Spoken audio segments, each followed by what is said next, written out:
Bismillahirrahmanirrahim. Assalamualaikum warahmatullahi wabarakatuh.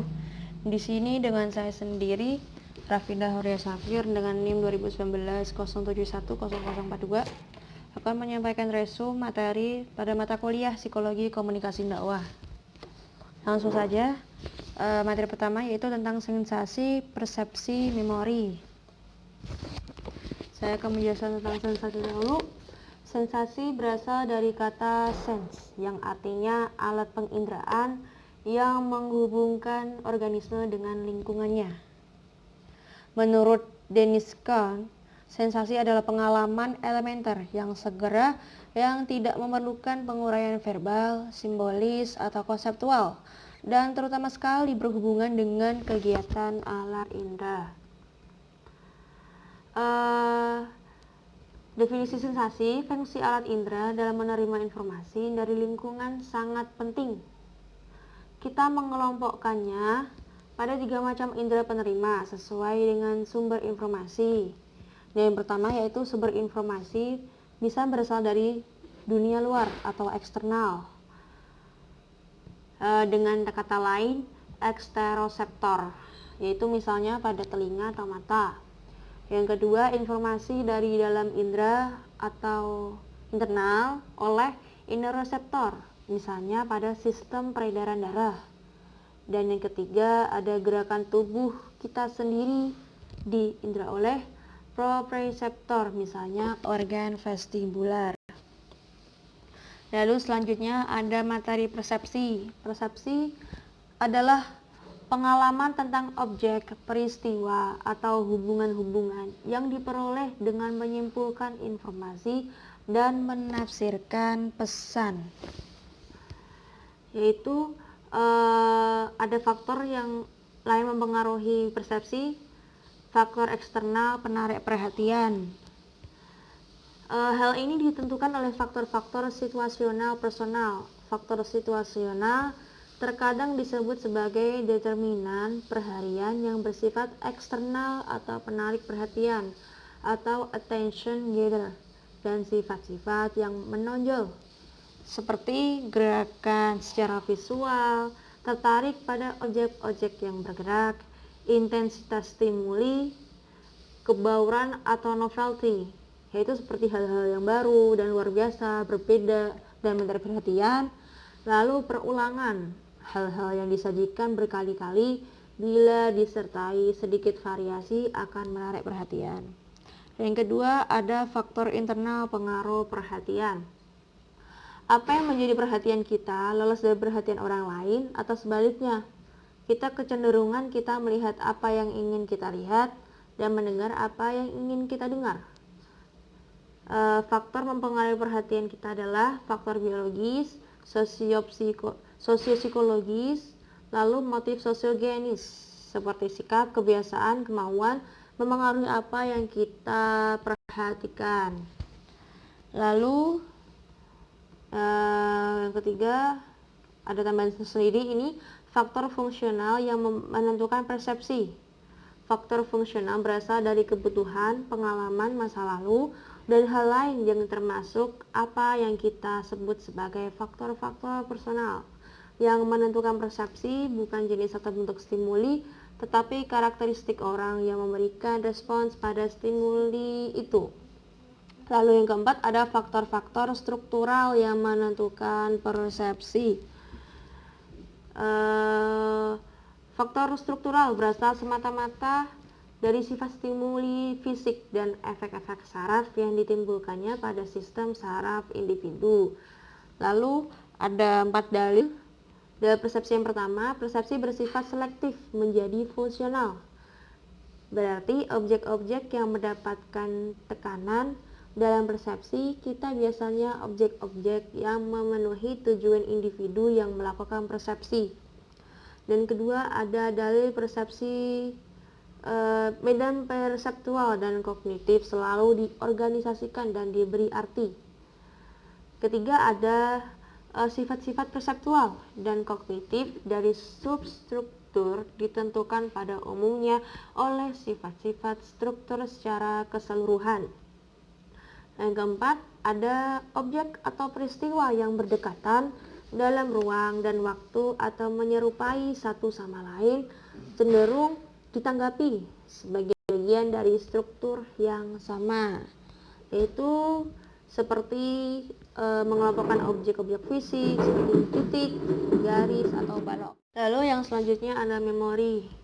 Memori adalah sistem yang sangat berstruktural yang menyebabkan organisme sanggup merekam fakta tentang dunia dan menggunakan pengetahuannya untuk membimbing perilakunya. Memori melewati 3 proses. Ada perekaman atau encoding, adalah pencatatan informasi melalui reseptor indera dan sirkuit saraf internal.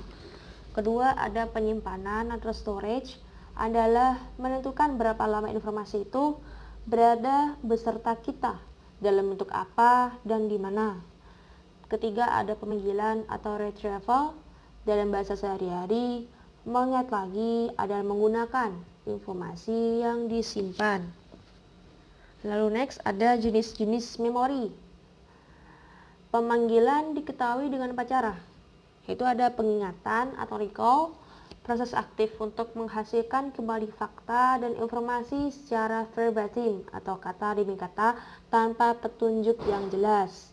Dan kedua, ada pengenalan atau recognition, agak sukar untuk mengingat kembali sejumlah fakta, lebih mudah mengenalnya. Ketiga, belajar lagi atau relearning, menguasai kembali pelajaran yang sudah kita peroleh termasuk pekerjaan memori. Yang keempat, ada redintegrasi atau redintegration, merekonstruksi seluruh masa lalu dari satu petunjuk memori kecil. Next, yaitu ada mekanisme memori. Ada 3 teori yang menjelaskan memori. Ada teori Els, disease theory, memori hilang karena waktu. Yang kedua, ada teori interferensi atau interference theory, memori merupakan meja lilin atau kanvas. Pengalaman ada lukisan pada meja lilin atau kanvas itu. Ada 5 hal yang menjadi hambatan terhapusnya rekaman: interference, inhibisi retroaktif atau hambatan ke belakang, inhibisi proaktif, hambatan ke depan, hambatan motivasional, dan amnesia. Lalu yang ketiga ada teori pengolahan informasi, information processing theory, menyatakan bahwa informasi mula-mula disimpan pada sensory, storage atau gudang indrawi, kemudian masuk short system memory atau STM jangka pendek, lalu dilupakan. Lalu di sini ada skema tentang proses sensasi, persepsi, dan memori. Bisa diperhatikan sendiri. Selanjutnya ada tipe kepribadian personality.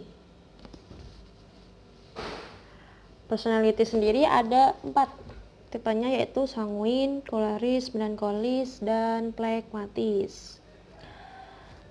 Sanguin memiliki sifat positif yaitu hangat, bersahabat, belas kasih, responsif, antusias, banyak bicara. Lalu negatifnya tidak disiplin, emosi labil, tidak produktif, egosentris, membesar-besarkan masalah. Yang kedua ada koleris.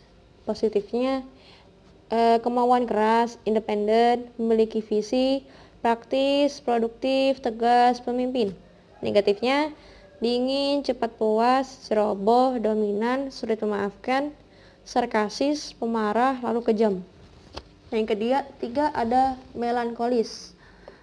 Positifnya yaitu perfeksionis, berbakat, analisis, tekun, disiplin, rela berkorban. Negatifnya pemurung, pembalas, berpusat diri sendiri, berpikir negatif, kurang bermasyarakat, perasa, teoritis. Lalu ada yang keempat yaitu plekmatis. Positifnya tenang atau kalem, objektif, diplomatis, efisien, teratur, cuek, praktis, dapat diandalkan. Negatifnya yaitu kikir, egois, tidak punya motivasi, suka menunda-nunda, tidak tegas, cari aman sendiri, lalu khawatir. Lalu materi selanjutnya yaitu adalah komunikasi kelompok. Komunikasi kelompok sendiri memiliki arti yaitu komunikasi yang berlangsung antara beberapa orang dalam suatu kelompok kecil seperti dalam rapat, konferensi, dan sebagainya. Lalu lebih mendalam lagi, sifat-sifat komunikasi kelompok itu ada 5, yaitu kelompok berkomunikasi melalui tatap muka, kelompok memiliki sedikit partisipan, kelompok bekerja di bawah arahan seorang pemimpin, kelompok membagi tujuan atau sasaran bersama, dan kelima ada anggota kelompok memiliki pengaruh atas satu sama lain. Lalu 3 klasifikasi komunikasi kelompok, yaitu yang pertama adalah kelompok premier dan sekunder. Kelompok premier adalah suatu kelompok yang anggota-anggotanya berhubungan akrab, personal, dan menyentuh hati dalam asosiasi dan kerjasama. Dan yang kedua ada kelompok sekunder, adalah kelompok yang anggotanya tidak akrab, tidak personal, dan tidak menyentuh hati kita. Kedua ada kelompok keanggotaan dan rujukan. Kelompok keanggotaan adalah kelompok yang anggotanya secara administratif dan fisik menjadi anggota kelompok anggota itu. Lalu kelompok rujukan adalah kelompok yang digunakan sebagai alat ukur untuk menilai diri atau membentuk sikap. Yang ketiga ada kelompok deskriptif dan preskriptif. Kelompok deskriptif menunjukkan klasifikasi kelompok dengan melihat proses pembentukannya secara ilmiah.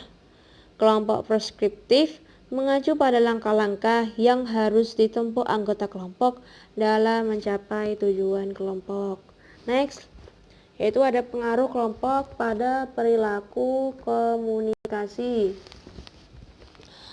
Yang pertama ada yang namanya konformitas, yaitu perubahan perilaku atau kepercayaan menuju norma kelompok sebagai akibat tekanan kelompok yang real atau dibayangkan. Bila sejumlah orang dalam kelompok mengatakan atau melakukan sesuatu, ada kecenderungan para anggota untuk mengatakan dan melakukan hal yang sama. Yang kedua ada fasilitas sosial, yaitu dari kata Perancis facile, artinya mudah, menunjukkan kelancaran atau peningkatan kualitas kerja karena ditonton kelompok.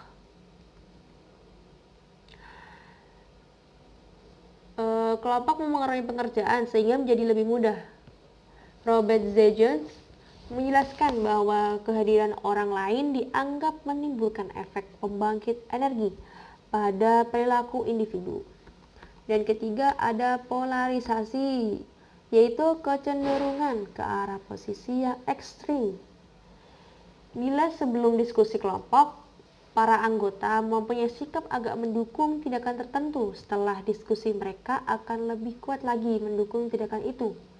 Sebaliknya, bila sebelum diskusi para anggota kelompok agak menentang tindakan tertentu, setelah diskusi mereka akan menentang lebih keras. Next, yaitu faktor-faktor yang mempengaruhi keefektifan kelompok. Ada 2, yaitu faktor situasional, karakteristik kelompok. Pertama, dari ukuran kelompok.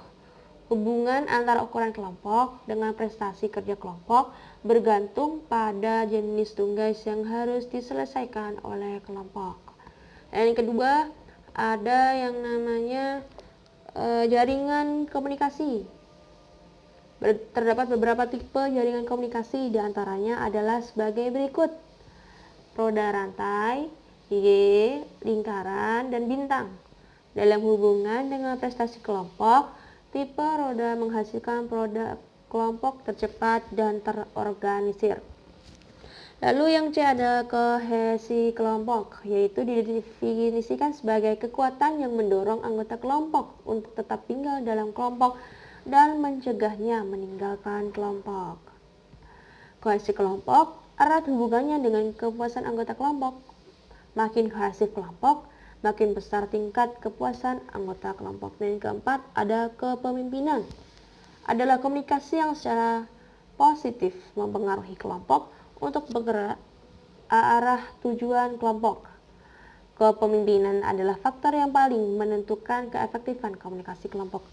Dan yang kedua ada faktor personal karakteristik kelompok, yaitu yang A ada kebutuhan interpersonal, yaitu satu ingin masuk menjadi bagian kelompok atau inclusion. Yang kedua ingin mengendalikan orang lain dalam tatanan hierarkis atau kontrol. Yang ketiga ingin memperoleh keakraban emosional dari anggota kelompok yang lain. Lalu yang B, tindak komunikasi.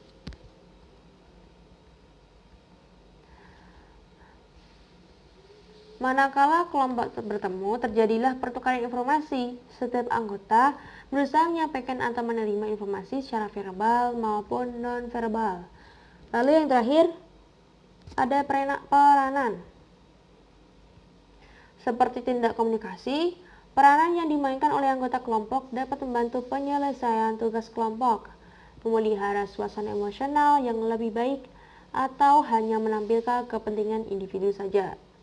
Yaitu ada 3, peranan tugas kelompok, lalu ada peranan pemeliharaan kelompok, lalu peranan individual. Lalu next ada teori komunikator. Yaitu di sini sendiri ada 4 teori komunikator. Yang pertama ada teori cognition and information processing, lalu teori of belief, attitudes, and values, and third teori cognitive dissonance, next attribution theory, and last is traits. Yang pertama ada teori cognition and information processing, yaitu pengolahan informasi terdapat persepsi, pengkodean, dan penyiapan dalam memori jangka panjang. Yaitu contohnya pada penerapan kognitif dan pemrosesan informasi pada pembelajaran, yaitu memberi sebuah kegiatan yang menumbuhkan rasa keingintahuan siswa dan membantu mereka untuk mengekspresikan ide dan mengkomunikasikannya dengan orang lain. Yang kedua ada teori of belief, attitudes, and values. Setiap orang memiliki keyakinan, sikap, dan nilai-nilai yang terorganisir dan mengarahkan pada perilaku tertentu. Yaitu contohnya seperti Indosiar menayangkan pertama kali Liga Italia tahun 90-an di layar kaca Indonesia. Dan itu mereka akan membuat suatu penilaian dengan membandingkan bagaimana komentator, naskah, judul pertandingan di Indosiar dengan perbedaan penayangan di televisi sebelumnya. Lalu yang ketiga ada teori cognitive dissonance. Ketika seorang individu memegang 2 atau lebih elemen pengetahuan yang relevan satu sama lain, tapi tidak konsisten dengan ketidaknyamanan atau disonansi yang telah diciptakan. Yaitu seperti contohnya kesenjangan atau pengetahuan bahwa merokok tidak baik untuk kesehatan. Akan tetapi kebaikan orang masih belum sadar kalau tidak merokok mereka ada yang kurang. Keempat ada attribution theory, berkenaan dengan sebab-sebab yang dipersepsikan sebagai kesuksesan dan kegagalan pada diri sendiri dan orang lain. Sebagai contoh, bagaimana seseorang tahu bahwa seorang memiliki atau tidak memiliki kemampuan untuk menyelesaikan tugas dan apa efek dari keyakinan ini. Nah, yaitu seperti dimensi keyakinan ini seperti mempunyai reaksi afektifnya, kemarahan, kesombongan, rasa terima kasih, rasa bersalah, malu, dan lain-lain. Nah, yang kelima ada traits, yaitu karakter atau sifat individu sebagai faktor yang penting dalam menentukan perilaku komunikasinya. Sebagai contoh, seperti membual, memfokuskan kembali topik pembicaraan pada diri sendiri, melebih-lebihkan gerakan tangan dan tubuh, menggunakan pada suara yang keras dan menatap tajam ketika orang lain berbicara. Next yaitu ada tentang monologika dan propaganda komunikasi. Monologika sendiri memiliki pengertian bahwasanya ilmu tentang seni berbicara secara monolog, dalam artian pembicaraan yang dilakukan diri sendiri. Bentuk utama monologika adalah pidato, akan tetapi selain pidato masih ada bentuk lainnya seperti puisi, deklamasi, dan ceramah. Di sini saya mengambil bentuk pidato ya. Pidato sendiri memiliki arti komunikasi tatap muka yang bersifat dua arah, yakni pembicara harus memperhatikan lawan bicaranya walaupun pembicara lebih mendominasi pembicaraan. Adapun fungsi pidato adalah mendidik, mempengaruhi pendengar, menghibur, berpropaganda. Lalu next ada propaganda. Berasal dari bahasa Latin propagare yang berarti perluasan, penyebarluasan, pengembangan atau pemekaran. Menurut pendapat Harry Shaw, yang dimaksud dengan propaganda ialah berinformasi, ide-ide atau gosip yang disebarluaskan untuk menghancurkan seseorang, kelompok, gerakan, keyakinan, lembaga atau bangsa. Adapun teori pendukung propaganda yaitu ada teori SR, model AIDA, teori peluru. Teori SR adalah model komunikasi paling dasar. Model ini dipengaruhi oleh disiplin psikologi, khususnya yang beraliran behavioristik.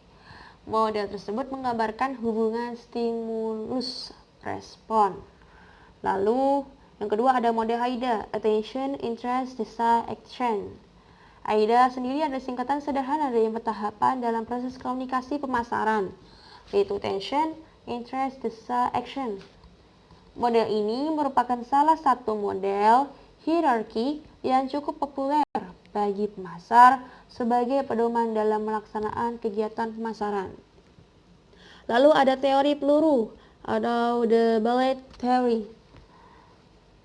Teori peluru merupakan konsep awal sebagai efek komunikasi massa. Dinamakan pula teori jarum hypodermic atau hypodermic needle theory.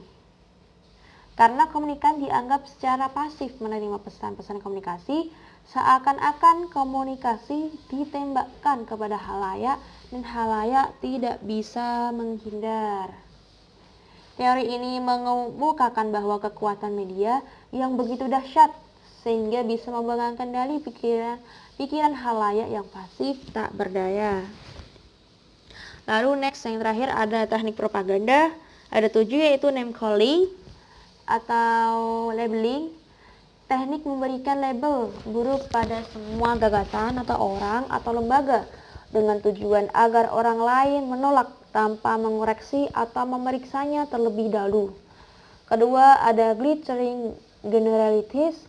Teknik menghubungkan sesuatu dengan kata yang baik yang bertujuan untuk membuat kita menerima atau menyetujui hal itu tanpa memeriksanya terlebih dahulu. Lalu yang ketiga ada transfer atau meminjam ketenaran, yaitu teknik membawa otoritas, dukungan, dan kepercayaan yang dimiliki oleh seseorang atau tokoh yang lebih dihargai atau disanjung. Keempat ada testimonials atau pemberian kekuasaan, yaitu teknik memberi kesempatan kepada orang-orang yang mengagumi atau membenci untuk mengatakan bahwa sebuah gagasan, program, produk seseorang itu baik atau buruk. Lalu next ada point folk, identifikasi terhadap suatu ide. Teknik propaganda dengan cara komunikator menyesuaikan diri atau mengidentifikasikan diri dengan komunikan dengan maksud agar ia dapat diterima, yaitu seperti contohnya saat kampanye. Lalu ada card stalking atau menonjolkan hal-hal yang baik saja, yaitu teknik memanipulasi persepsi audiens dengan menekankan satu sisi argumen yang memperkuat posisi komunikator. Itu contoh seperti penggunaan iklan dan lain-lain. Lalu yang terakhir ada bandwagon atau ikut-ikutan, yaitu teknik propaganda yang mendorong kita untuk mendukung atau mengikuti suatu tindakan atau pendapat karena hal tersebut populer dan dengan kata lain banyak atau hampir semua orang melakukannya. Ya, mungkin cukup sekian dari resume materi ini yang telah saya jelaskan. Mohon maaf apabila ada salah kata. Wassalamualaikum warahmatullahi wabarakatuh.